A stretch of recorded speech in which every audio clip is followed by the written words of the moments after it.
Nunca vou esquecer o silêncio pesado que se espalhou pela cabine. Não foi causado pelo barulho dos motores, nem pelo aviso de segurança, mas por uma frase curta, dita com um sorriso torto que não escondia o veneno. Você na primeira classe? A pergunta parecia inocente, mas carregava um julgamento tão frio que fez meu estômago gelar. Era como se cada passageiro tivesse parado de respirar por um instante, esperando para ver o que aconteceria comigo. Eu já estava acomodada no assento, com o cinto solto sobre as pernas, quando percebi que aquele voo não seria só uma viagem de São Paulo a Fortaleza, seria uma travessia para muito mais longe. Um confronto com algo que eu nunca pensei que enfrentaria daquela maneira. Eu me chamo Camila Valdez, filha de mãe brasileira e pai peruano.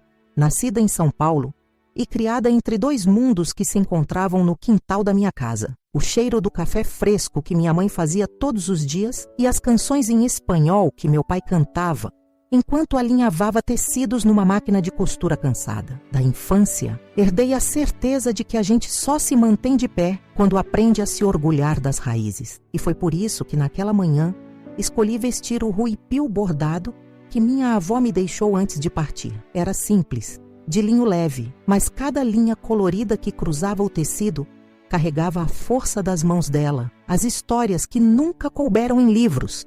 E uma promessa: nunca se esqueça de quem você é. Esse vestido era mais que roupa. Era oração, memória e também desafio. Minha avó sempre dizia que um dia eu seria julgada por usá-lo em um lugar onde ninguém esperasse me ver. Ela só não imaginava que seria dentro de um avião, justamente no assento mais caro da cabine. A verdade é que aquela passagem foi meu presente, depois de anos de trabalho pesado, de economias contadas, de noites sem descanso. Não foi luxo, foi conquista. Eu queria fechar um ciclo da minha vida com dignidade, levando no corpo a herança da minha família. Só não sabia que antes da decolagem me fariam sentir como se eu tivesse invadido um espaço proibido. O aeroporto parecia sorrir para mim quando cheguei. Funcionários comentaram sobre a beleza do bordado. Um segurança disse que lembrava a fazenda da avó dele. E até uma criança apontou para mim, dizendo à mãe que eu parecia saída de um livro de histórias. Mas esse encanto durou pouco. Assim que entrei na primeira classe e me acomodei no assento 2A, percebi olhares desconfortáveis. Uma comissária se aproximou, pegou meu cartão de embarque e, ao bater os olhos no meu vestido, mudou de expressão. O sorriso inicial murchou, os lábios se apertaram. E foi nesse instante que ela lançou a pergunta que incendiou tudo. Você na primeira classe? Eu tentei responder com calma, mostrando o bilhete, explicando que estava no lugar certo, mas percebi no olhar dela que não se tratava de lugar, e sim de quem deveria ou não estar ali. Poucos segundos depois, ela trouxe o supervisor, e as palavras que vieram foram ainda piores. Imagem da companhia, padrão de passageiros, adequação. Eu estava sendo acusada de maneira educada e venenosa de destoar do ambiente. O meu vestido era visto como um corpo estranho, como uma mancha no cenário da primeira classe. E quanto mais eu tentava argumentar, mais eles insistiam em me afastar dali. O que eles não sabiam é que eu não estava sozinha. A cada ponto bordado naquele tecido, minha avó me acompanhava. A cada lembrança da infância em que meu pai dizia para eu nunca abaixar a cabeça, eu ganhava fôlego. E enquanto a pressão aumentava, algo dentro de mim também crescia, porque eu sabia que tinha uma carta guardada, algo que podia mudar o rumo daquela viagem inteira. Eu só não imaginava que, em questão de minutos, uma única ligação faria o avião parar na pista, que passageiros prenderiam a respiração e que a tripulação inteira teria que se curvar diante daquilo que eles tentaram esmagar. Agora, antes de eu continuar esse relato, deixa eu te pedir uma coisa importante. Se essa história já te fez sentir raiva, indignação ou curiosidade, se inscreve aqui no canal e compartilha comigo nos comentários o que você teria feito no meu lugar. Quero muito conhecer as suas histórias também, porque eu sei que não sou a única a ter enfrentado situações assim. E quando a gente fala, a gente não só se liberta, mas ajuda outros a não ficarem em silêncio. Respira fundo comigo, porque o que aconteceu depois dessa primeira provocação foi só o início. O voo ainda nem tinha saído do chão e já estava prestes a se transformar em um tribunal no ar. A cabine parecia menor a cada segundo. O ar-condicionado soprava frio, mas meu corpo queimava por dentro como se o sangue tivesse acendido uma chama de indignação. Eu não estava acostumada a ser encarada como intrusa, mas também não era a primeira vez. Desde menina, cresci ouvindo insinuações de que meu lugar era menor do que os outros, que meu sobrenome não cabia em certos formulários, que meu jeito de vestir chamava atenção demais para quem devia passar despercebida. Mas ali, dentro de um avião que mal tinha fechado as portas, a sensação era de julgamento público. Cada olhar era um veredito. E mesmo assim, eu não ia me levantar. A comissária Larissa cruzou os braços à minha frente, como se montasse uma barreira invisível. Seus olhos não eram de curiosidade, eram de reprovação. O supervisor Romero, com o tom burocrático de quem acha que está acima da discussão, repetia que meu estilo não condizia com a experiência premium da companhia. Eu me contive, mantive a voz baixa e firme, mas senti as mãos tremerem no colo. O vestido bordado repousava sobre minhas pernas, como se tentasse me proteger da violência disfarçada em polidez. Olhei pela janela, a asa refletindo o sol da manhã, e pensei que talvez fosse mais fácil simplesmente aceitar e me mudar de assento. Mas a voz da minha avó ecoou dentro de mim como um alerta. Nunca permita que apaguem o seu nome. Foi quando um homem de meia idade, sentado 2 fileiras à frente, ergueu a cabeça do jornal e falou em tom neutro, quase um sussurro. Não vejo problema algum na roupa dela. Aliás, acho o vestido bonito. O silêncio que seguiu foi mais barulhento do que qualquer aplauso. A loira da echarpe, que antes parecia apoiar a comissária, apertou os lábios incomodada. Larissa desviou o olhar, fingindo não ter ouvido. Romero pigarreou e tentou seguir com sua explicação sobre políticas de imagem, mas já havia perdido a autoridade, porque agora, além de mim, outra voz se erguera contra a arbitrariedade. Atrás de mim, ouvi a voz fina de uma criança. Mamãe, olha que bonito o vestido dela, parece uma pintura. A mãe sorriu constrangida e respondeu baixinho, mas não tão baixo que eu não ouvisse. É realmente muito bonito, filho. Não há nada de errado nisso. Eu senti os olhos marejarem, não de tristeza, mas de alívio. Eu não estava mais sozinha. A cabine, que antes parecia um tribunal, começava a se dividir em quem julgava e quem defendia. Romero tentou retomar o controle. Senhora, se não aceitar a realocação, vou precisar registrar a ocorrência e chamar a segurança do aeroporto. Sua voz vinha carregada de ameaça, como se estivesse acostumado a intimidar passageiros até que cedessem. Eu ergui o bilhete na altura do rosto dele e disse pausadamente: este é o meu assento. Eu paguei por ele. Não estou cometendo nenhuma infração. Quero apenas viajar como todos os outros. Foi quando percebi que minha calma o incomodava mais do que se eu tivesse gritado. A loira da echarpe não aguentou o silêncio e soltou a frase que marcaria aquele momento. Esse traje dela é folclórico. Não combina com este ambiente. Aqui é um espaço executivo. Ela dizia com a convicção de quem se acha guardiã de uma fronteira imaginária. Virei o rosto para ela e respondi sem elevar o tom. Minha roupa não é fantasia, é memória, é herança. É uma oração que minha avó bordou com as próprias mãos. Não é o vestido que não combina, é o preconceito. A mulher arregalou os olhos, sem saber o que responder. Romero se mexeu desconfortável. E Larissa apertou o rádio na mão como se procurasse reforço. Enquanto tudo isso acontecia, percebi que alguns passageiros discretamente levantavam celulares. Não sabiam se gravavam para me defender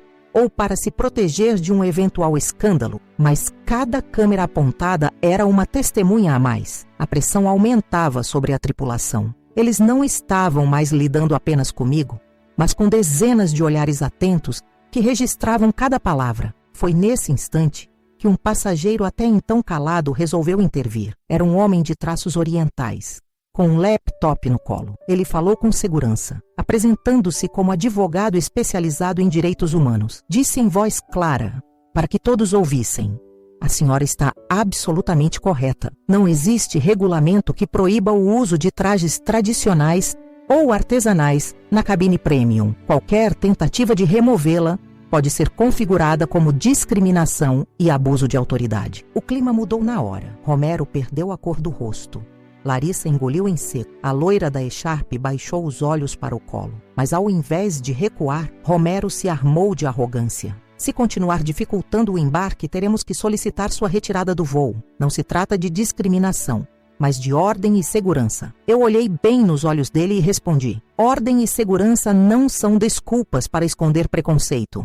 Se me retirarem daqui, será diante de todos e registrado em vídeo. A cada palavra, Eu sentia minhas mãos firmarem no descanso do assento, como se minhas raízes se aprofundassem ali. A voz da comissária Larissa voltou, desta vez mais agressiva. A senhora precisa colaborar. Está prejudicando todos os passageiros com essa resistência. As pessoas têm compromissos e não podem esperar. Foi quando um menino de 8 anos gritou espontaneamente. Não é ela que está prejudicando. É você! A mãe tentou acalmá-lo, mas já era tarde. Risadas contidas e murmúrios se espalharam pela cabine. E naquele instante, percebi que o jogo começava a virar. Eu respirei fundo. Meu coração batia acelerado, mas minha mente estava clara. Sabia que a tripulação ainda poderia forçar minha saída, que a humilhação podia se transformar em expulsão, mas também sabia que tinha algo que eles desconheciam. Em um dos bolsos internos da minha bolsa, eu guardava um contato que me fora confiado há alguns anos, quando participei de um evento sobre cultura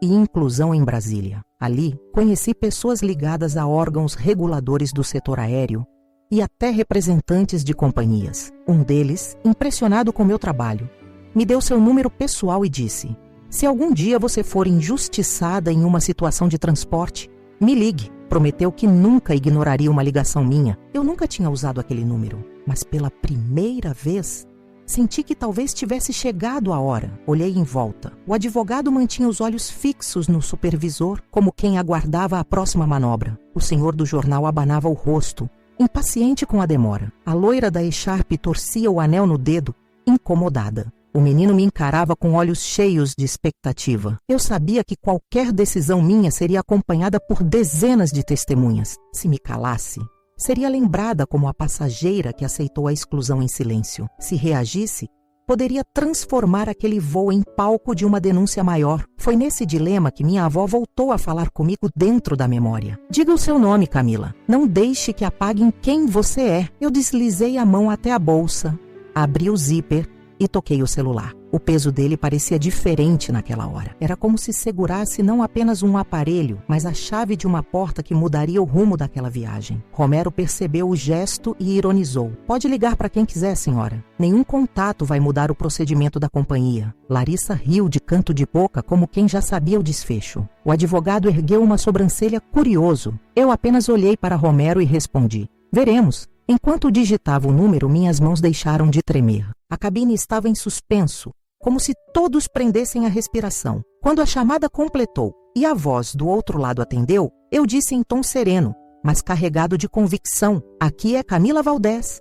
Estou dentro do voo 437 assento 2A e acabo de sofrer discriminação por parte da tripulação. Preciso que tomem providências imediatas. As cabeças se viraram ao mesmo tempo. O advogado arregalou os olhos. Romero sorriu incrédulo, certo de que era apenas encenação. Larissa cruzou os braços esperando para zombar, mas em poucos minutos algo aconteceu que mudou o rumo de tudo. O rádio preso ao uniforme de Vinícius chiou alto e a voz do comandante entrou em pânico. Tripulação, interromper taxiamento. Ordem imediata da torre. Retornar ao portão de embarque. O avião freou antes mesmo de sair da posição. A tensão explodiu em murmúrios. Passageiros começaram a perguntar o que estava acontecendo. Romero ficou pálido. Larissa perdeu a voz. Eu, silenciosa, segurei firme o celular e sabia que aquela ligação tinha acabado de mover engrenagens que eles nunca imaginaram que eu poderia alcançar. O som metálico do rádio ainda ecoava,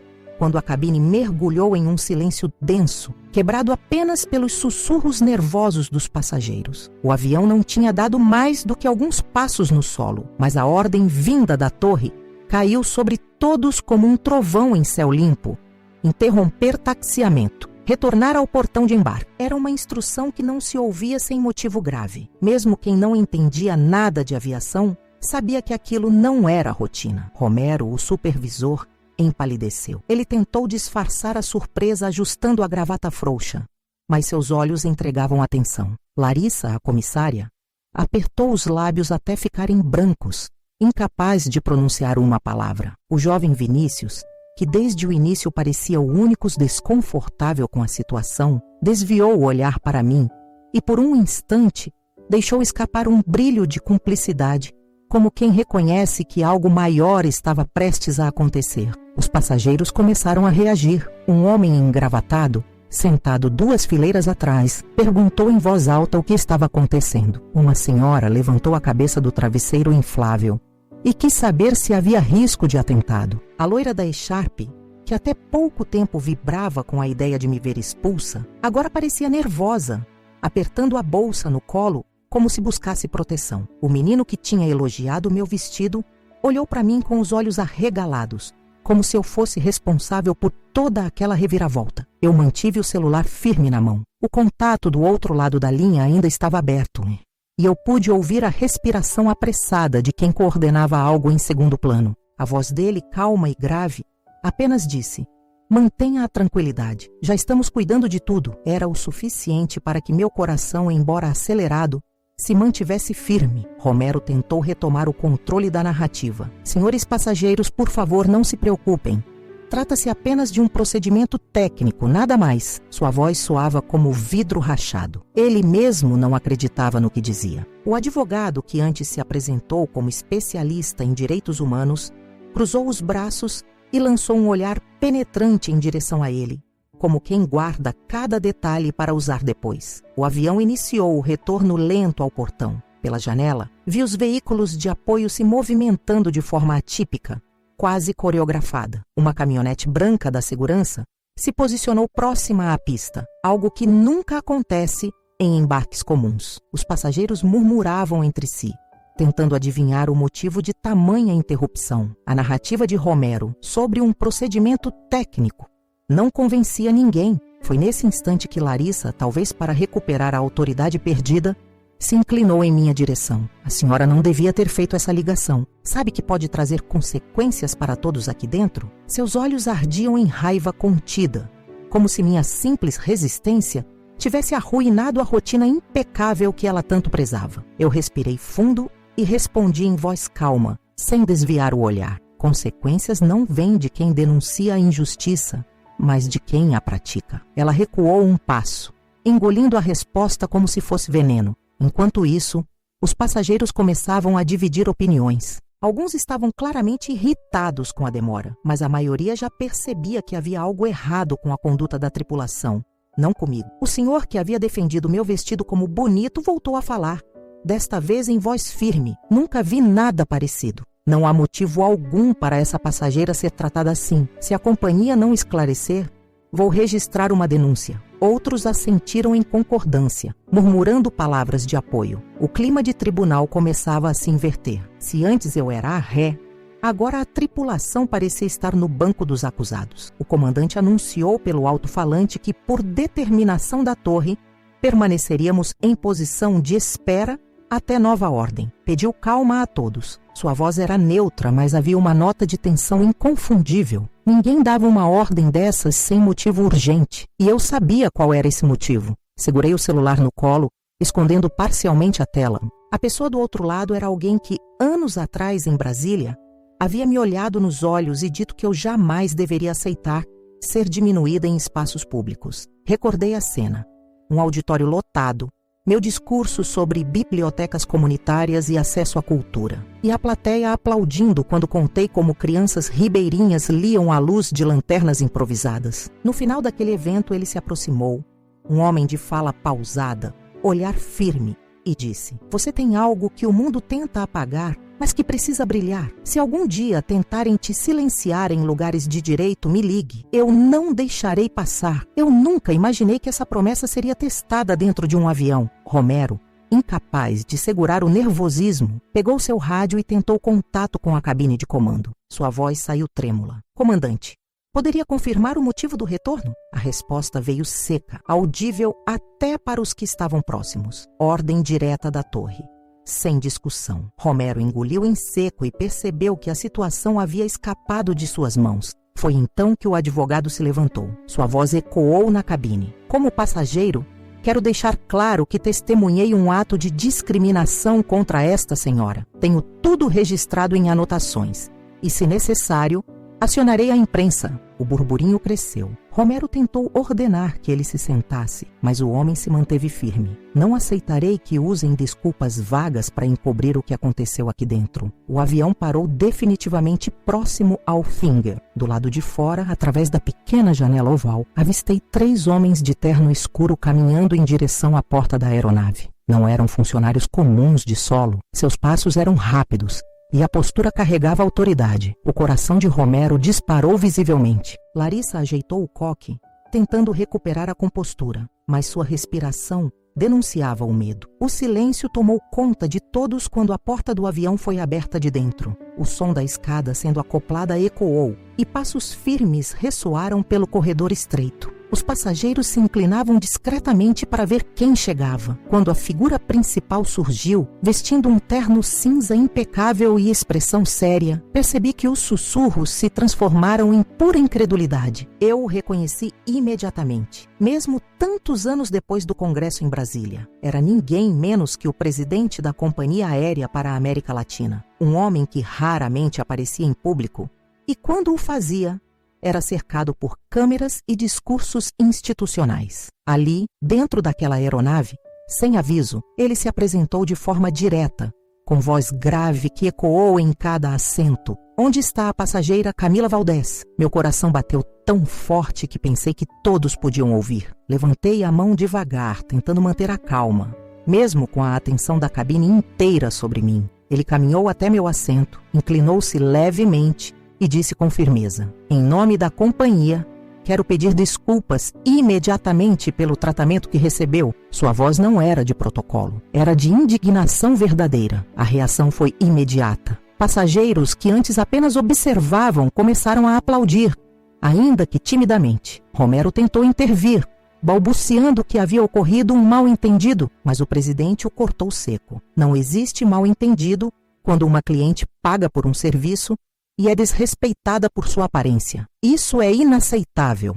Larissa parecia prestes a desmoronar. Eu respirei fundo, segurei as lágrimas que ameaçavam escapar e disse apenas: obrigada por não permitir que me calassem. Ele assentiu, firme, e acrescentou: não se trata apenas de você, mas de todos que já passaram ou poderiam passar por isso. Hoje, colocamos um ponto final nesse tipo de conduta. Naquele instante, percebi que não era apenas sobre mim ou sobre meu vestido. Era sobre cada passageiro que já foi silenciado, sobre cada pessoa que já se sentiu deslocada em espaços que conquistou com esforço. Eu não tinha ideia de até onde aquilo iria, mas sabia que a história daquele voo estava apenas começando. A presença daquele homem transformou a atmosfera da cabine como um raio que ilumina a noite. Até segundos atrás, Romero e Larissa agiam como donos absolutos da situação, impondo suas versões com a segurança de quem está protegido pela hierarquia. Agora,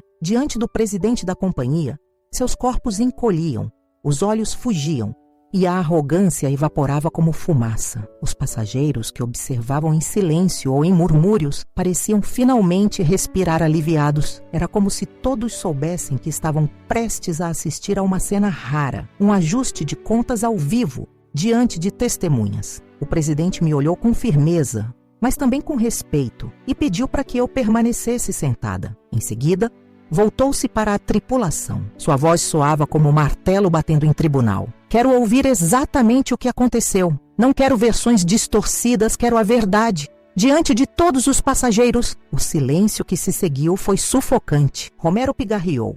Tentou recompor a voz, mas apenas conseguiu balbuciar que houve um mal-entendido em relação ao traje que eu usava. A palavra mal-entendido ecoou na cabine com a fragilidade de um castelo de cartas. O presidente estreitou os olhos. Mal-entendido? Ele se virou para os passageiros e perguntou diretamente: alguém aqui percebeu algum problema causado pela roupa desta passageira? Vários rostos se ergueram ao mesmo tempo. O senhor de terno claro, que antes havia defendido meu vestido, levantou a voz: pelo contrário, senhor. O único problema foi a forma injusta como ela foi tratada. Em seguida, a mãe do menino acrescentou: não houve incômodo algum.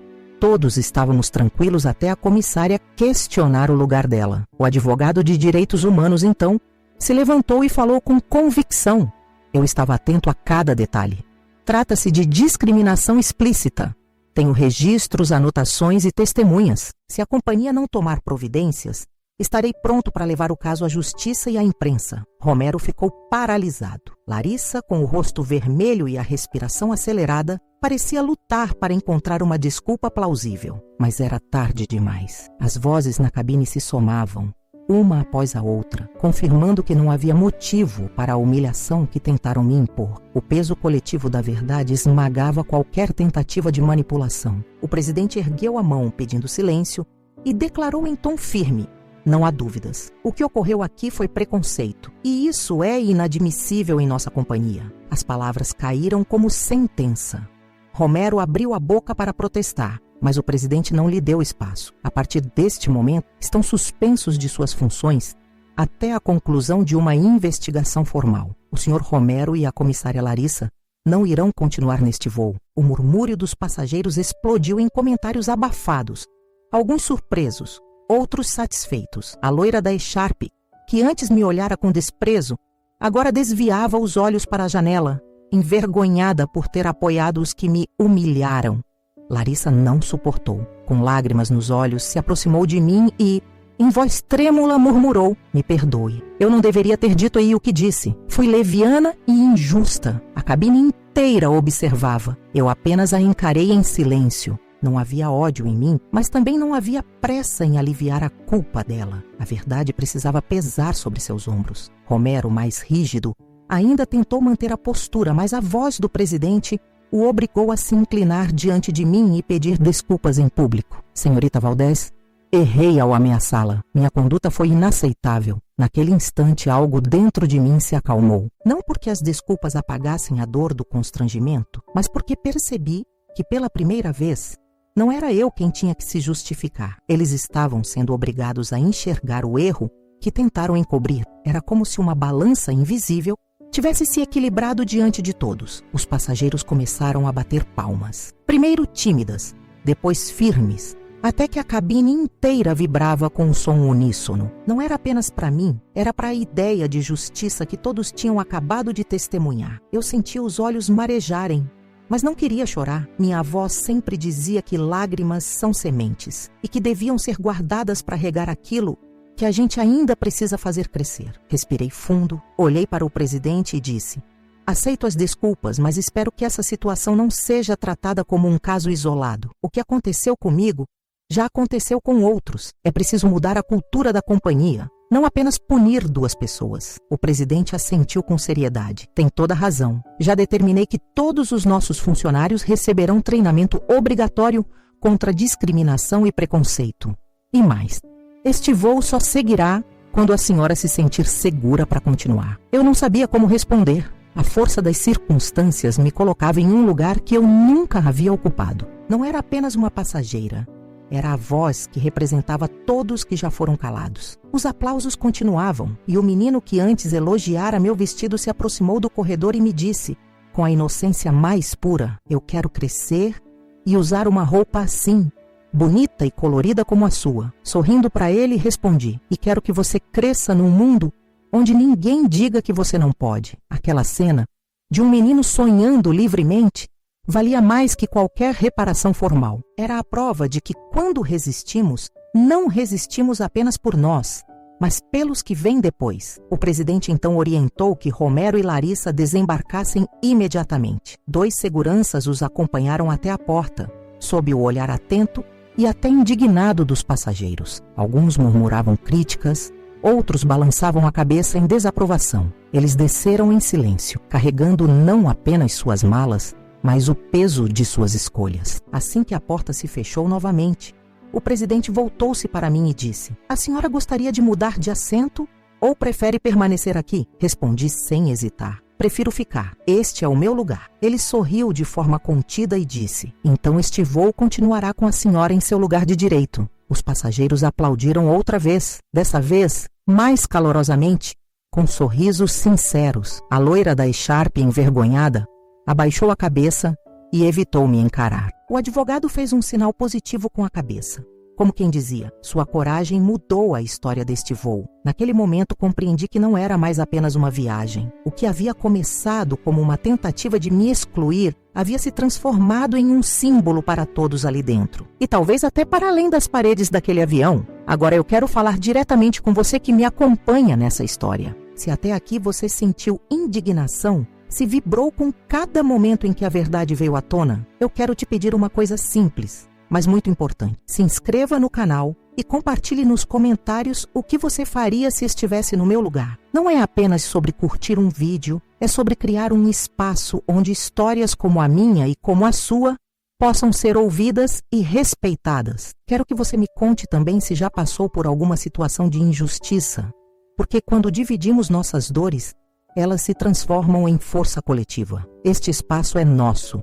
E cada comentário é uma prova de que não estamos sozinhos. Respire fundo comigo, porque a história ainda não acabou. O avião estava prestes a decolar de novo, mas antes disso, um gesto inesperado de solidariedade viria para mostrar que, mesmo em meio à dor, ainda existe esperança. A porta do avião se fechou novamente com um estalo seco e o silêncio que se seguiu foi diferente do anterior. Já não havia o peso do medo ou da humilhação, mas sim uma atmosfera carregada de alívio, como se todos tivessem participado de um julgamento e agora aguardassem a retomada da normalidade. O comandante anunciou pelo alto-falante que em breve reiniciaríamos os procedimentos de decolagem, pedindo calma e agradecendo pela paciência dos passageiros. Sua voz ainda trazia a tensão do ocorrido, mas agora soava mais confiante. Eu permaneci sentada, olhando para o celular em meu colo, como se ainda não tivesse processado totalmente o que havia acontecido. A ligação que eu fizera não apenas tinha parado o avião na pista, mas havia trazido até mim uma autoridade que jamais imaginei encontrar naquela circunstância. O presidente da companhia me ouvira, me defendera e, diante de todos, declarara que eu tinha sido vítima de preconceito. Ainda assim, dentro de mim, uma mistura de sentimentos borbulhava. Não era simples alegria ou vitória. Era um misto de alívio, tristeza e, sobretudo, responsabilidade. Porque eu sabia que aquela cena não era apenas sobre mim, era sobre todos que já tinham se calado em situações semelhantes. Enquanto eu mergulhava nesses pensamentos, percebi o olhar do advogado sentado algumas fileiras atrás. Ele continuava sério, como quem refletia profundamente sobre o que testemunhara. Quando nossos olhos se encontraram, ele apenas fez um gesto sutil de respeito, sem palavras, como quem reconhecia não apenas o meu ato, mas também o que aquilo representava. O senhor de terno claro, que desde o início havia me defendido, sorriu discretamente e voltou a ajeitar o jornal no colo, embora não tivesse mais interesse em lê-lo. O menino que elogiara meu vestido não resistiu e voltou a se aproximar do corredor, me olhando com a mesma curiosidade e admiração infantil. Perguntou baixinho se eu estava bem. Eu sorri e disse que sim, que agora tudo ficaria bem. A mãe dele sorriu de volta, emocionada, e agradeceu em silêncio por eu não ter desistido. Do outro lado da cabine, a loira da echarpe permanecia com o olhar fixo na janela. Eu podia sentir o constrangimento dela, talvez se arrependesse de ter concordado com os argumentos preconceituosos da comissária, talvez apenas quisesse que tudo fosse esquecido, mas não havia como apagar. A memória coletiva daquele voo já estava registrada, não apenas nos olhares, mas também nos celulares que filmaram parte do ocorrido. Aquilo circularia para além daquela aeronave. O presidente, antes de desembarcar para tratar de outros assuntos, havia deixado claro que eu tinha total liberdade para decidir se o voo prosseguiria. Aquilo ainda me soava surreal. Eu, uma passageira comum, com milhas acumuladas ao longo de anos de esforço, tinha em mãos a decisão simbólica de autorizar a continuação da viagem. Respirei fundo e disse para mim mesma: este é o meu lugar e vou até o fim. O avião começou a se mover lentamente pelo pátio, desta vez sem interrupções. Os motores rugiam baixo, como uma fera prestes a despertar. Eu olhava pela janela e via a luz do sol refletindo nas asas, criando um brilho quase dourado. Era impossível não pensar no que aquele brilho significava para mim. Era a prova de que a dignidade, quando defendida com firmeza, pode iluminar até os lugares mais escuros. Durante a preparação, alguns passageiros se aproximaram discretamente para falar comigo. Um homem jovem, de barba rala e camiseta simples, disse em voz baixa: "Obrigado por não ceder. Já passei por coisas parecidas e nunca tive coragem de enfrentar." Uma senhora idosa segurou minha mão e disse: "Minha neta é negra e vive situações de preconceito, mas hoje vou contar a ela que assisti a uma mulher que não baixou a cabeça." Cada palavra dessas pessoas me fortalecia ainda mais. Eu entendia que a luta que começara com uma pergunta irônica, "Você na primeira classe?", agora havia se transformado em um ato coletivo de resistência. O avião acelerou na pista e o coração de todos bateu mais forte. Senti o corpo ser pressionado contra o assento enquanto a aeronave ganhava velocidade. Por um instante, fechei os olhos e pensei na minha avó. Imaginei sua voz doce dizendo que eu tinha honrado as raízes que ela me deixou, que o bordado no meu vestido havia cumprido seu papel de lembrar ao mundo que identidade não é adereço, mas essência. Quando o avião finalmente se desprendeu do chão e subiu aos céus, senti uma lágrima escorrer silenciosa pelo meu rosto. Não era dor, era libertação. O voo seguiu em relativa tranquilidade. A ausência de Romero e Larissa era perceptível. Vinícius e outros comissários assumiram o atendimento com discrição e respeito. O ambiente, que antes parecia um campo de batalha, agora era quase sereno, embora carregado pelo eco do que todos tinham presenciado. Os olhares trocados entre os passageiros revelavam cumplicidade. Não éramos mais estranhos completos. Estávamos ligados por uma experiência que nenhum de nós esqueceria. A loira da echarpe finalmente tomou coragem de se aproximar. Seus passos eram hesitantes e o rosto revelava vergonha. Ela se inclinou no corredor e disse, sem conseguir me encarar diretamente: "Quero pedir desculpas. Estava errada em pensar que a senhora não deveria estar aqui. Fui influenciada pela situação. Não tenho justificativas.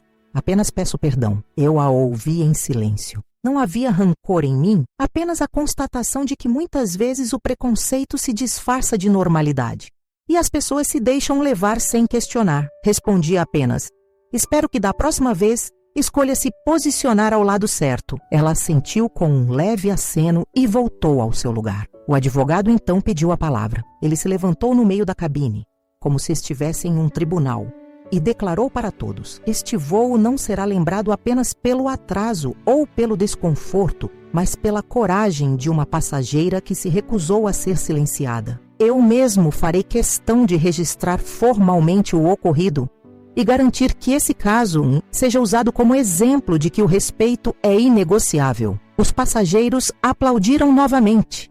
Eu, envergonhada pela exposição, apenas agradeci em silêncio. Conforme o tempo passava, percebi que aquela experiência deixava marcas profundas em todos nós. O menino continuava sorrindo para mim, a senhora idosa cochilava tranquila e até o senhor de terno claro parecia mais relaxado, como se tivesse deixado um peso para trás. Eu sabia que cada um carregaria dali em diante uma nova consciência sobre o valor da dignidade humana. A viagem seguiu até Fortaleza sem novos incidentes, mas cada segundo dentro daquela cabine era diferente do que seria se eu tivesse aceitado calada a ordem de me retirar. Era como se o próprio ar estivesse impregnado de significado. Eu não era apenas a mulher latina expulsa de seu assento. Eu era a prova viva de que a resistência pode mudar destinos, ainda que por um instante, ainda que dentro de um avião fechado em meio às nuvens. O pouso se aproximava, e enquanto os cintos eram afivelados novamente, pensei em tudo o que viria depois. Sabia que a história daquele voo não terminaria no solo de Fortaleza.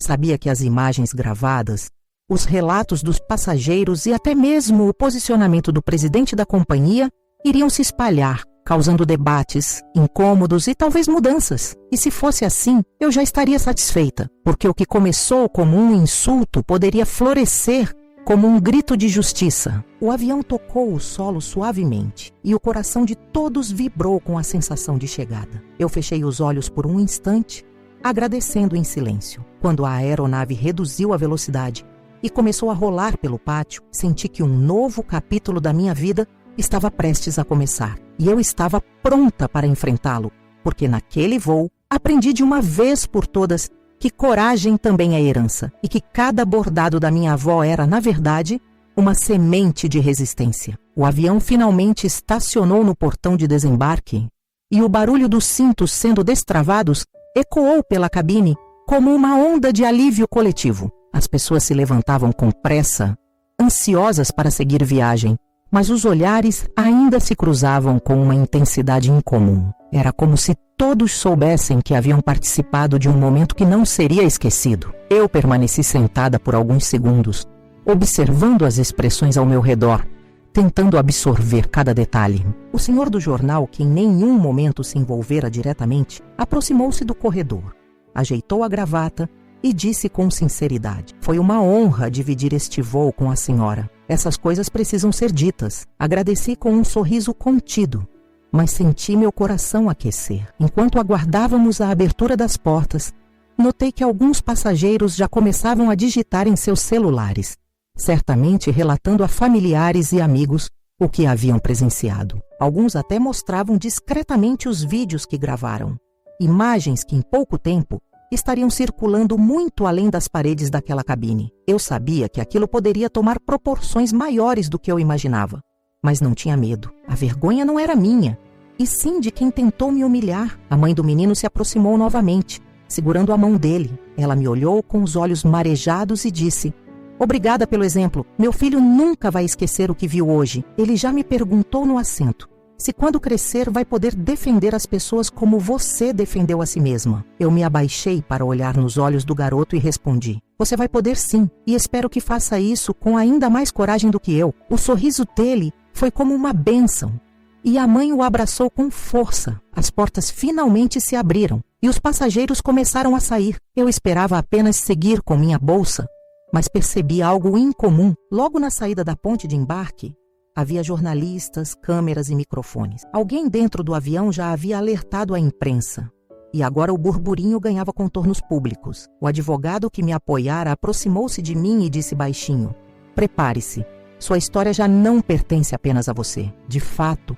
assim que pisei no corredor, os flashes começaram. Perguntas disparavam de todos os lados. "É verdade que a senhora foi discriminada pela tripulação? Como conseguiu parar o avião? O presidente da companhia realmente esteve a bordo?" Eu respirei fundo e mantive a calma. Não queria transformar aquilo em espetáculo, mas também não negaria a verdade. Falei apenas o essencial. Fui desrespeitada por causa da roupa que usava, mas não me calei. Fiz uma ligação importante e fui ouvida. A companhia reconheceu o erro e tomou providências. Espero que este episódio sirva para que mais ninguém passe por isso. As câmeras continuavam gravando e cada palavra parecia pesar mais do que eu imaginava. Senti uma mão tocar meu ombro e, quando me virei, vi o presidente da companhia novamente. Ele havia descido por outra saída, mas fizera questão de me encontrar ali. Disse com firmeza diante da imprensa: "Confirmo tudo o que a passageira relatou. Nossa companhia não compactua com discriminação. As medidas já foram tomadas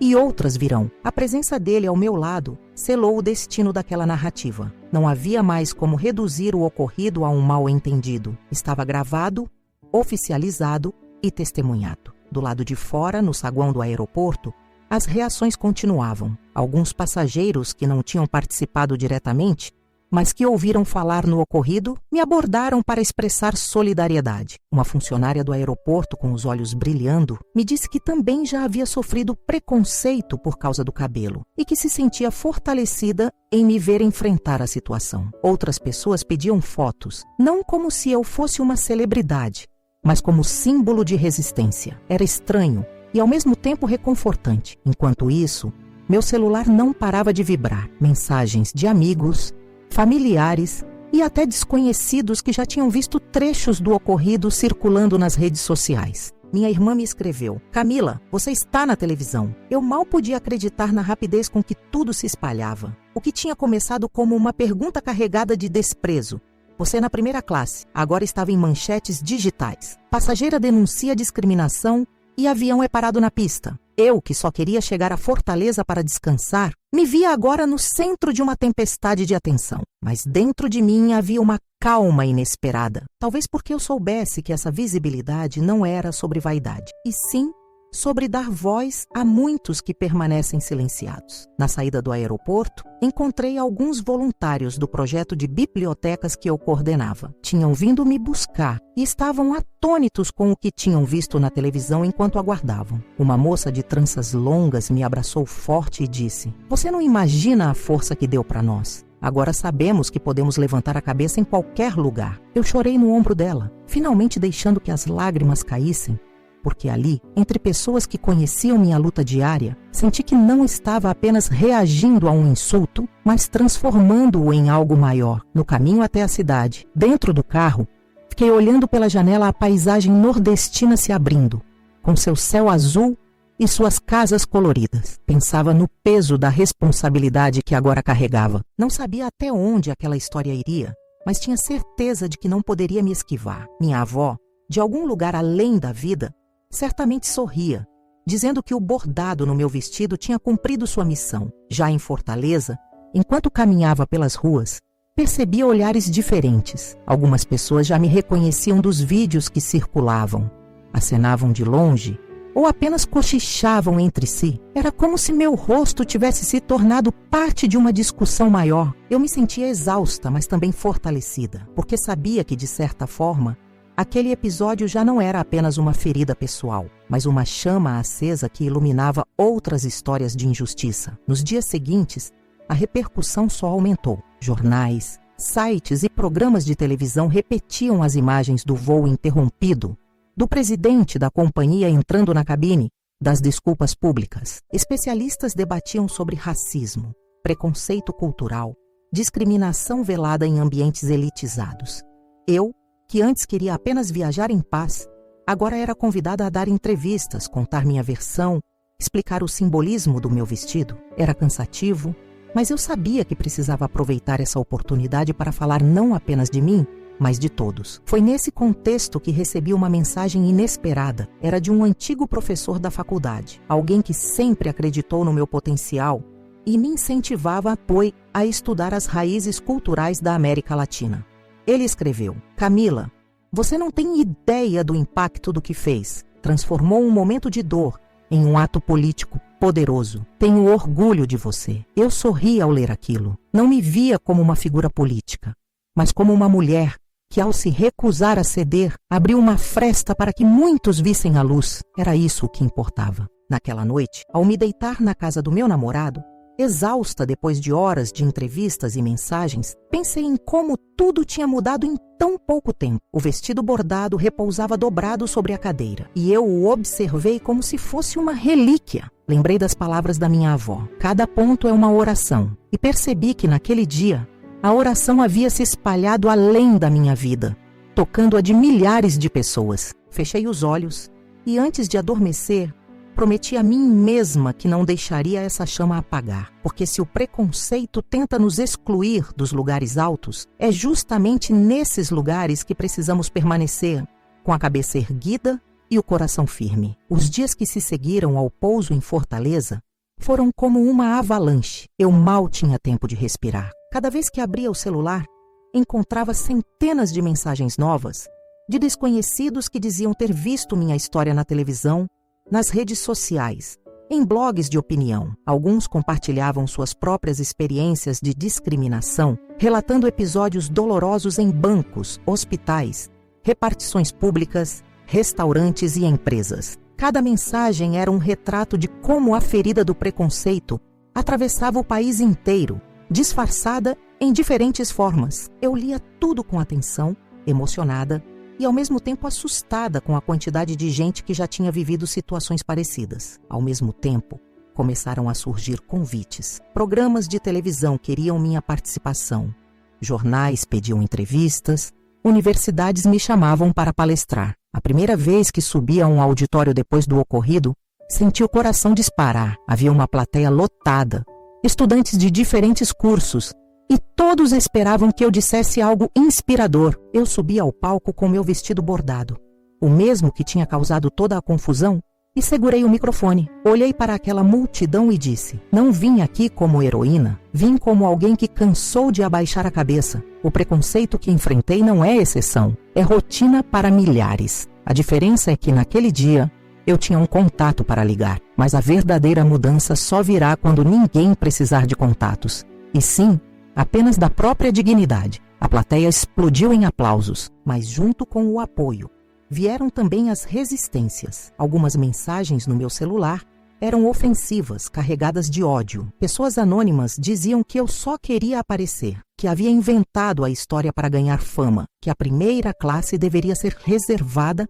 apenas para quem se veste de determinada forma. Li cada uma dessas mensagens com um aperto no peito. Não me feriam apenas pela maldade, mas pela constatação de que ainda havia muitos que acreditavam que a exclusão era justificável. Era como se o episódio tivesse aberto não apenas apoio, mas também a ferida daqueles que não toleravam ver alguém como eu ocupar um espaço de prestígio. Houve também resistências veladas, mais perigosas do que os ataques explícitos. Algumas colunas de jornais, escritas em tom sofisticado, insinuavam que eu estava explorando a situação para benefício próprio. Diziam que eu transformara um episódio desagradável em palco para discursos ideológicos. Eram palavras aparentemente cuidadosas, mas que tentavam minar a legitimidade do que aconteceu. Eu sabia que esse tipo de crítica era até mais nociva do que os insultos diretos, porque buscava enfraquecer a causa sem parecer agressiva. Foi então que recebi uma ligação inesperada. Do outro lado da linha,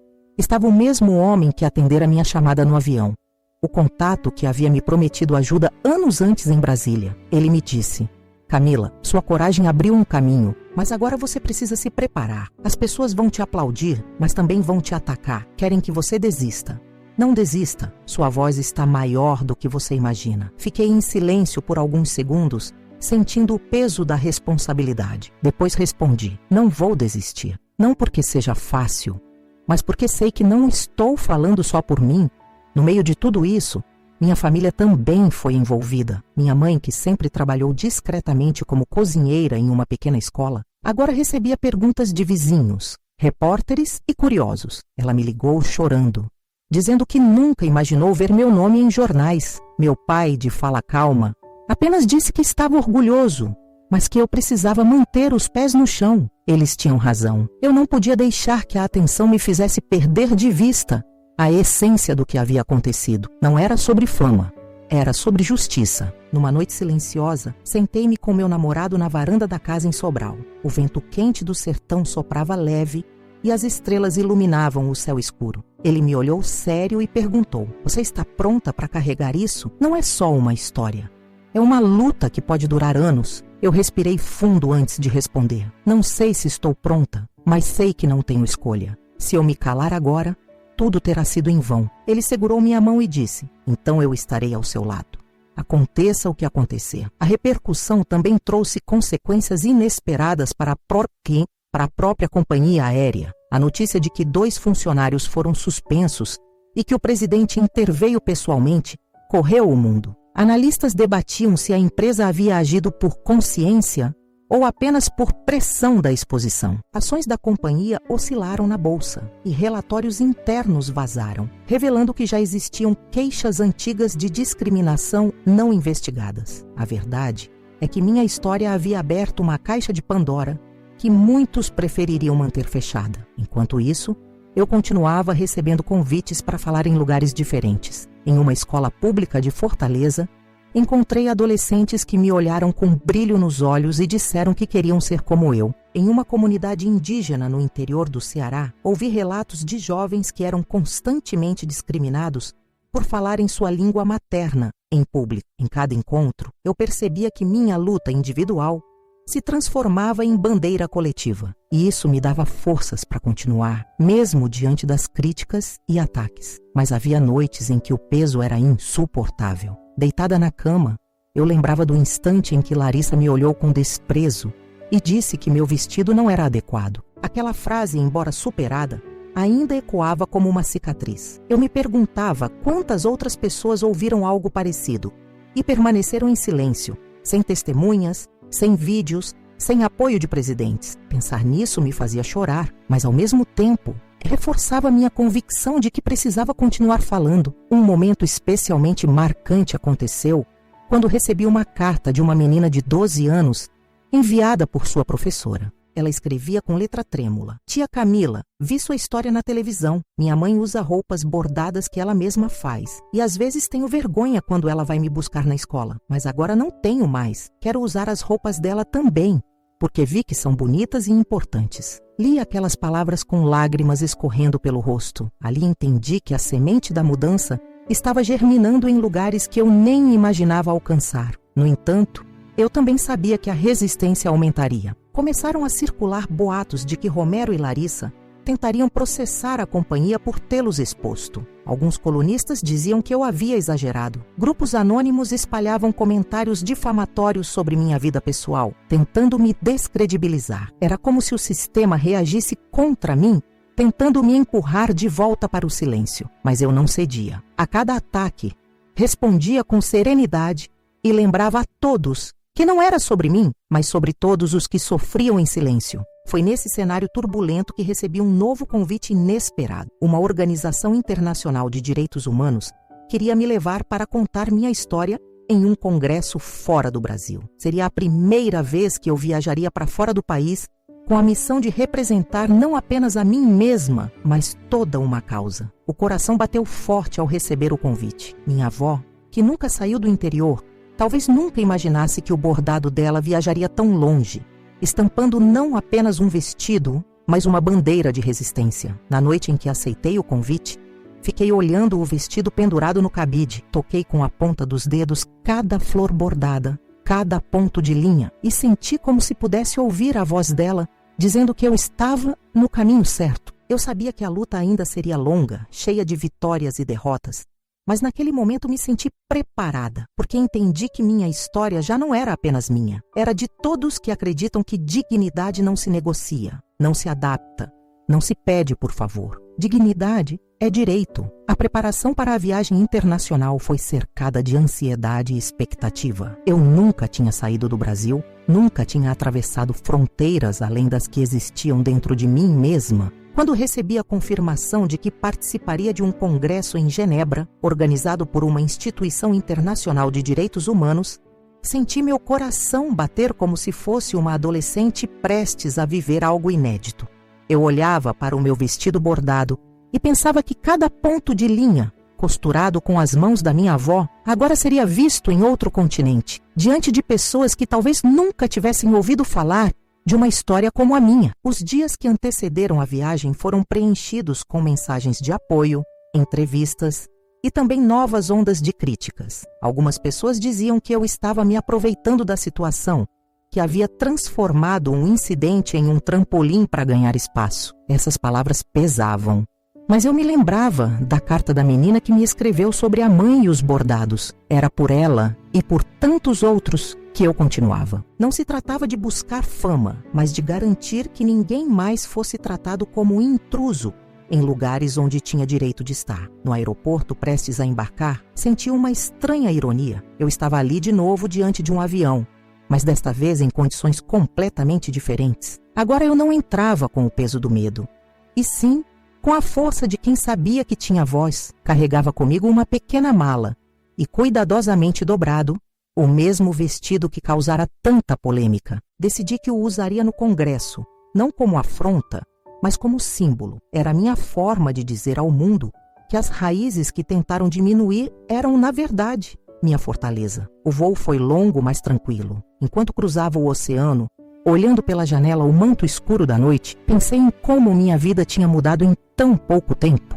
Eu havia saído do anonimato, de uma vida dedicada a projetos comunitários discretos, para ocupar um espaço em debates internacionais. Senti medo, sim, mas também gratidão. Minha avó sempre dizia que o bordado carrega caminhos que a gente nem imagina, e eu finalmente compreendia o que ela queria dizer. Ao chegar em Genebra, fui recebida por representantes da organização. Eram pessoas de diferentes países, com olhares atentos e gestos acolhedores. Muitos já conheciam minha história pelos jornais, e alguns até repetiram em português arrastado a frase que iniciara tudo. Você na primeira classe? Sorri ao ouvir aquilo, porque percebi que minha dor já havia atravessado fronteiras, mas agora transformada em símbolo de resistência. No congresso, a sala estava lotada. Delegados de vários países, representantes de comunidades indígenas, ativistas negros, mulheres que lutavam contra a violência de gênero, refugiados que enfrentaram travessias impossíveis. Era um mosaico humano de histórias de dor e superação. Quando chegou minha vez de falar, Subi ao palco com o vestido bordado e senti uma onda de emoção percorrer o ambiente. O silêncio foi imediato. Segurei o microfone e contei minha história. Relatei como uma simples viagem havia se transformado em um tribunal no ar, como a tentativa de me expulsar de um assento pago expôs as camadas do preconceito que ainda persistem. Disse que o problema não estava apenas na atitude de 2 funcionários, mas em uma cultura inteira que insiste em definir quem é ou não digno de certos espaços. Minha voz tremia no início, mas logo ganhou firmeza. Eu olhava para aquelas pessoas e percebia que não falava apenas por mim, mas por todos que já foram diminuídos por sua origem, cor, língua ou roupas. Ao terminar, o auditório explodiu em aplausos. Pessoas de diferentes países se levantaram. Algumas choravam, outras levantavam cartazes improvisados com palavras de solidariedade. Senti minhas pernas tremerem, mas não de medo. Era a força de perceber que minha voz agora se multiplicava em centenas. Após a fala, fui procurada por diversos representantes. Uma ativista indígena do México me disse que minha história era muito parecida com a dela, que muitas vezes era ridicularizada por usar trajes tradicionais em eventos internacionais. Uma mulher africana me abraçou e disse que também já fora impedida de entrar em um restaurante de luxo em Paris por causa do turbante que usava. Cada relato era como um espelho que refletia a universalidade da dor, mas também a universalidade da resistência. Mas não era só apoio que surgia. Nos corredores ouvi conversas de pessoas que questionavam a importância de minha história em um evento de tamanha relevância. Diziam que havia causas mais graves, que talvez dar tanto destaque a um incidente em um avião fosse exagero. Essas críticas me atingiam, porque eu mesma havia me perguntado isso algumas vezes, mas ao ouvir tantos relatos semelhantes, percebi que o episódio não era pequeno. Ele era a ponta de um iceberg, a evidência de algo maior que se repetia em diferentes formas pelo mundo. Uma noite, ao voltar para o hotel, encontrei um envelope escorregado por baixo da porta do quarto. Dentro, havia uma carta anônima em inglês, escrita à mão, dizendo que eu deveria parar, que estava mexendo com interesses poderosos e que se continuasse poderia me arrepender. O coração disparou. Senti o peso da ameaça, o medo do desconhecido. Por alguns minutos pensei em desistir, em recuar, mas logo lembrei das cartas que eu havia recebido no Brasil, dos olhares de crianças, das mãos que seguraram a minha. Respirei fundo e decidi que não deixaria o medo me calar. No dia seguinte, voltei ao congresso ainda mais determinada. Em uma das mesas de debate, fui convidada a falar sobre memória cultural. Ergui o vestido bordado diante da plateia e disse: tentaram me convencer de que este tecido não era adequado. Mas aqui está ele, atravessando oceanos, entrando em palácios de conferências, mostrando que a adequação não é sobre caber em moldes alheios, mas sobre carregar a dignidade de quem somos. As palmas vieram novamente, ainda mais fortes. Ao final do congresso, recebi convites para colaborar com organizações internacionais. Pediram que eu ajudasse a construir campanhas globais contra a discriminação em transportes e espaços públicos. Aceitei, porque sabia que minha experiência poderia servir de exemplo, mas no fundo, eu também sabia que quanto mais minha voz ecoasse, mais resistência encontraria. E isso não tardou a acontecer. Enquanto ainda estava na Europa, começaram a circular notícias em alguns veículos brasileiros insinuando que eu havia exagerado a história, que o presidente da companhia só aparecera por acaso, que talvez eu tivesse manipulado os fatos. Eram tentativas claras de deslegitimar tudo o que havia sido conquistado. Li aquilo com dor, mas também com uma certeza renovada. Quando a verdade incomoda, sempre haverá quem tente distorcê-la. Na volta ao Brasil, enquanto o avião cortava o céu noturno sobre o Atlântico, fiquei olhando para as estrelas e refletindo. Eu sabia que minha vida jamais voltaria a ser como antes. Eu havia cruzado uma linha invisível. Não era mais apenas uma mulher lutando por um assento. Era uma representante involuntária de milhares de vozes caladas. A responsabilidade era assustadora, mas também bela. Ao aterrissar, encontrei novamente jornalistas e câmeras. As perguntas agora eram sobre o Congresso, sobre as ameaças, sobre os próximos passos.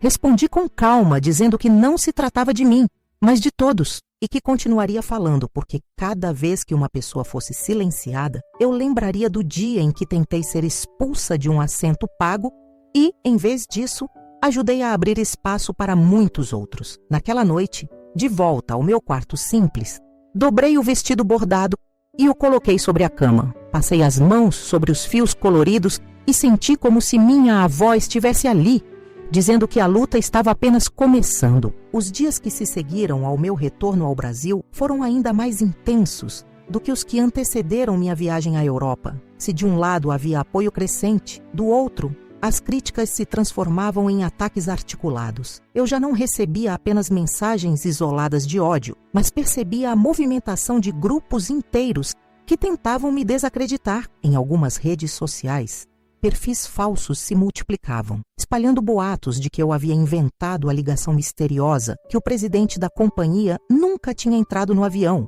que tudo não passava de encenação. Outros diziam que eu era paga por organizações internacionais para criar polêmica e desmoralizar empresas brasileiras. A mentira se espalhava rápido, e isso me machucava, não pelo que pensavam de mim, mas pelo esforço em transformar a verdade em farsa. Apesar disso, o apoio real continuava firme. Recebia convites para falar em universidades, escolas, associações comunitárias. Em cada lugar onde ia, encontrava pessoas que me diziam que a minha coragem havia acendido algo dentro delas, mas era inevitável sentir o peso da pressão. Havia noites em que eu mal conseguia dormir, pensando em como aquelas mentiras poderiam afetar não apenas a mim, mas também o movimento que começava a nascer ao redor da minha história. Certa manhã, acordei com meu celular repleto de notificações. Uma reportagem investigativa publicada em um jornal respeitado revelava que Romero, o supervisor que havia tentado me retirar do assento, possuía histórico de reclamações antigas por tratamento discriminatório a outros passageiros. Nenhum desses casos havia sido investigado a fundo pela companhia,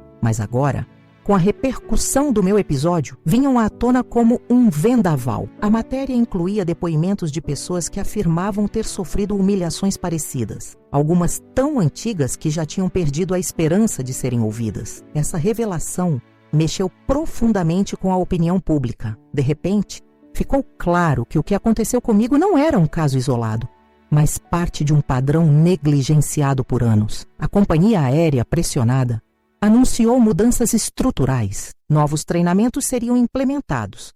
Um canal independente de denúncias seria criado e foi prometida transparência nos processos de apuração. Era um passo importante, mas também mostrava que minha luta tinha mexido com estruturas que muitos prefeririam manter intocadas. Foi nesse cenário que recebi um convite inesperado. Um senador conhecido por sua atuação em defesa dos direitos humanos pediu para me encontrar em Brasília. Senti receio no início, porque sabia que entrar em ambientes políticos podia ser perigoso, mas aceitei. Quando cheguei ao gabinete, ele me recebeu de pé, com um aperto de mão firme. Disse que minha história havia provocado debates dentro do Congresso e que alguns parlamentares queriam criar um projeto de lei específico para combater discriminação em transportes e serviços de luxo. Eu fiquei atônita. Nunca imaginei que uma frase carregada de desprezo dita em um avião poderia gerar uma mudança legal em todo o país. Mas junto com o convite, veio o alerta. O senador me olhou sério e disse: "Você precisa estar preparada, Camila. Nem todos querem essa mudança. Há gente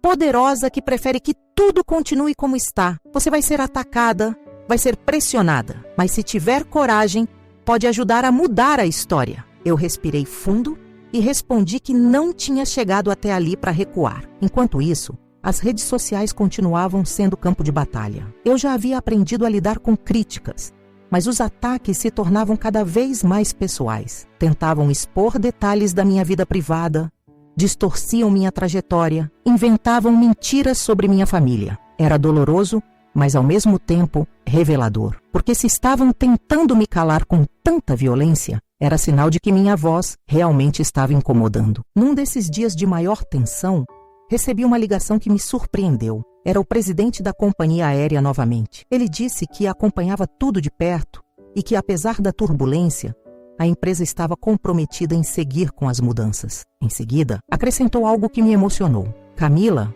você não tem ideia do quanto seu ato ajudou a abrir nossos olhos. Já recebemos relatos de funcionários que também sofriam discriminação velada dentro da própria empresa. Agora eles se sentem mais encorajados a falar. Você não só representou os passageiros, mas também muitos trabalhadores invisíveis. Chorei ao ouvir aquilo, porque percebi que a luta já não era apenas externa, mas também interna, dentro de instituições que precisavam se transformar. Mas a escalada de tensão não parou por aí. Em uma de minhas viagens para palestrar, percebi que estava sendo seguida por homens desconhecidos. Eram discretos, mas eu conseguia notar os olhares, os movimentos repetidos. Uma sensação de ameaça pairava no ar. Não sabia se era paranoia, se era coincidência, ou se realmente estavam tentando me intimidar. Contei ao advogado que havia estado no voo comigo e ele foi categórico. Não ignore. Quando uma história ganha essa dimensão, sempre há riscos. Ele me ajudou a registrar um boletim de ocorrência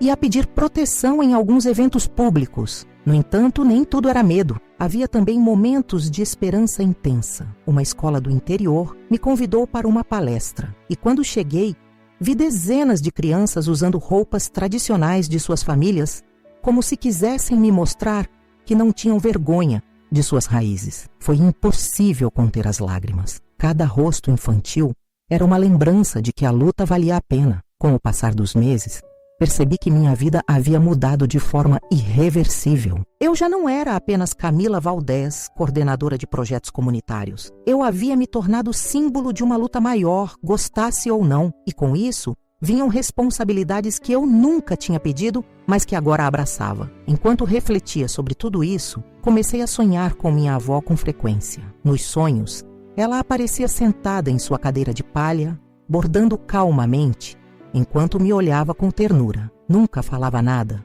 apenas sorria. Eu acordava com lágrimas nos olhos, sentindo que ela me acompanhava em cada passo. Era como se me dissesse que eu não estava sozinha, que a força dela me sustentava. A luta contra o preconceito, eu entendia agora. Não era uma corrida de 100 metros, mas uma maratona. Eu estava apenas no início, mas já sabia que não voltaria atrás. Cada insulto recebido, cada aplauso conquistado, cada criança que me escrevia cartas ou usava roupas tradicionais sem medo, tudo isso era combustível para continuar. E então, em meio a toda essa tempestade, veio o convite mais inesperado de todos. A Organização das Nações Unidas queria que eu participasse de uma assembleia especial sobre discriminação e direitos humanos. Seria a chance de contar minha história diante do mundo inteiro, em uma tribuna onde líderes de nações me ouviriam. Era assustador e, ao mesmo tempo, libertador. Aceitei sem hesitar, porque sabia que aquele seria o palco final de uma trajetória que começara com uma pergunta venenosa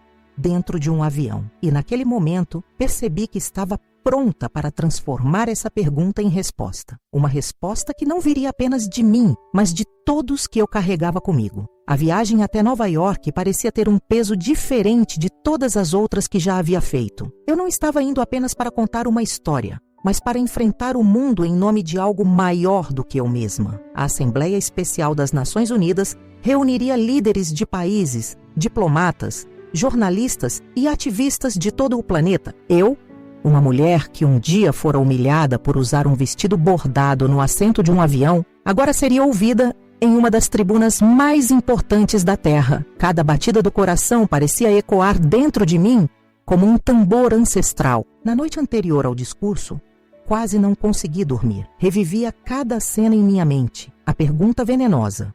Você na primeira classe, os olhares de desprezo, o silêncio sufocante da cabine, a coragem inesperada ao discar um número guardado na bolsa, a entrada do presidente da companhia, a reação dos passageiros, os aplausos, os ataques posteriores, as ameaças, os convites, os aplausos em universidades, as crianças vestidas de roupas tradicionais, as cartas cheias de esperança. Tudo parecia se reunir em uma corrente invisível que me puxava até aquele momento. Eu me sentia pequena diante da grandiosidade do palco que me aguardava, mas ao mesmo tempo fortalecida pela memória da minha avó, que nos meus sonhos sempre sorria enquanto bordava. Na manhã seguinte, vesti novamente o huipil. O linho leve se assentou sobre meu corpo como uma armadura delicada, e cada flor bordada parecia pulsar como um coração independente. Caminhei pelos corredores do prédio imponente das Nações Unidas, ouvindo o som dos passos ecoando no chão de mármore e senti o peso da história me acompanhando. Eu não era mais apenas Camila Valdés, filha de costureiro e cozinheira, mas a voz de todos os que já foram silenciados. Quando meu nome foi anunciado,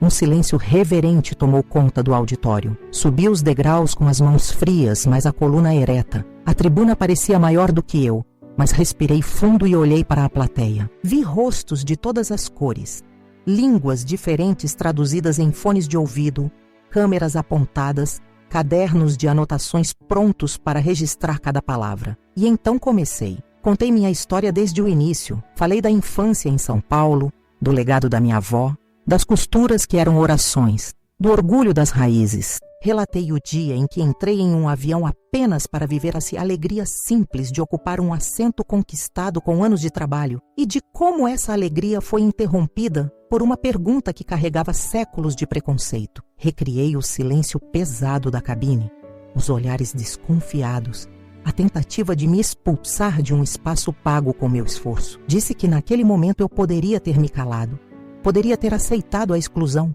mas escolhi resistir. Enquanto falava, minha voz tremia em alguns momentos, mas recuperava a firmeza sempre que eu lembrava das crianças que escreveram cartas, das mães que me agradeceram, das pessoas que me abraçaram em comunidades distantes. Disse que não se tratava apenas de um voo, mas de um reflexo do mundo em que vivemos, onde ainda se tenta ditar quem merece ou não estar em certos lugares. Contei também dos ataques que recebi, das mentiras espalhadas, das ameaças. Disse que não era fácil, que muitas vezes chorei sozinha à noite, mas que a dor nunca foi suficiente para me fazer desistir, porque eu não estava lutando apenas por mim, mas por todos. E então ergui o braço, mostrando o vestido bordado, e declarei: cada ponto desta linha é uma voz que tentaram calar, mas juntas essas vozes formam um grito que não pode mais ser ignorado. O auditório explodiu em aplausos. Pessoas se levantaram, algumas batiam palmas com lágrimas nos olhos, outras erguiam os punhos em gesto de solidariedade. Vi delegados de diferentes países se emocionarem, vi jornalistas registrando cada reação, vi ativistas de diversas causas me olhando com a certeza de que a minha história era também a deles. Mas nem tudo era aplauso. Alguns rostos permaneceram frios, rígidos, intocados. Eu sabia que, entre eles, estavam aqueles que se incomodavam com a minha voz, não apenas porque falava de preconceito, mas porque expunha estruturas de poder que se sustentam na exclusão. Eu entendia que minha presença ali era uma afronta a quem prefere manter o mundo do jeito que está. Depois do discurso, fui cercada por pessoas que queriam me cumprimentar. Um diplomata africano me disse que lembrava do dia em que fora impedido de entrar em um clube em Londres por causa de sua cor. Uma mulher indígena do Canadá me contou que já foi ridicularizada por falar sua língua materna em público. Um ativista árabe me disse que minha coragem lhe dava forças para continuar denunciando abusos em seu país. Eu percebi que minha história havia atravessado fronteiras de forma irreversível. No entanto, a resistência também se manifestou. No dia seguinte, alguns jornais internacionais publicaram artigos tentando minimizar minha fala, dizendo que casos individuais não deveriam ser tratados como problemas globais. Outros questionavam a veracidade do que aconteceu no voo. Eram tentativas desesperadas de enfraquecer uma verdade que já estava viva demais para ser apagada. Eu li tudo com calma, respirei fundo e disse a mim mesma: não importa o que tentem dizer, eu sei o que vivi e não estou sozinha. De volta ao Brasil, fui recebida por uma multidão no aeroporto. Pessoas que eu nunca tinha visto seguravam cartazes com mensagens de apoio, flores, bandeiras de diferentes comunidades. Abracei crianças, idosos, jovens. Senti um calor humano que me fez esquecer por alguns instantes de todo o ódio que ainda circulava nas sombras. Nessa noite em casa, sentei-me diante do vestido estendido sobre a cama. Passei as mãos sobre os bordados e fechei os olhos. Foi quando senti mais uma vez a presença da minha avó. Não era sonho, não era lembrança. Era como se ela estivesse ali, sussurrando no meu ouvido: você fez o que tinha que ser feito. O bordado cumpriu sua missão. Agora é sua vez de continuar costurando com palavras e atos. Abri os olhos com lágrimas escorrendo, mas um sorriso no rosto. Eu sabia que ela tinha razão. Minha luta não terminava ali. Na verdade, estava apenas começando. Eu tinha me tornado símbolo, mas mais do que isso, tinha me tornado instrumento de uma mudança que precisava acontecer. E por mais que ainda houvesse ataques, mentiras e resistências, eu estava pronta, porque cada bordado era uma oração, e cada oração era uma semente. E sementes, quando caem na terra certa, crescem até romper o concreto. Naquele momento entendi que a frase que um dia tentaram usar para me diminuir, você na primeira classe, havia se transformado em outra. Agora significava nós na primeira classe. Todos nós. Todos que já foram excluídos, todos que já foram silenciados, todos que já foram olhados com desprezo. Era a vitória não de uma pessoa, mas de muitas. E era só o começo.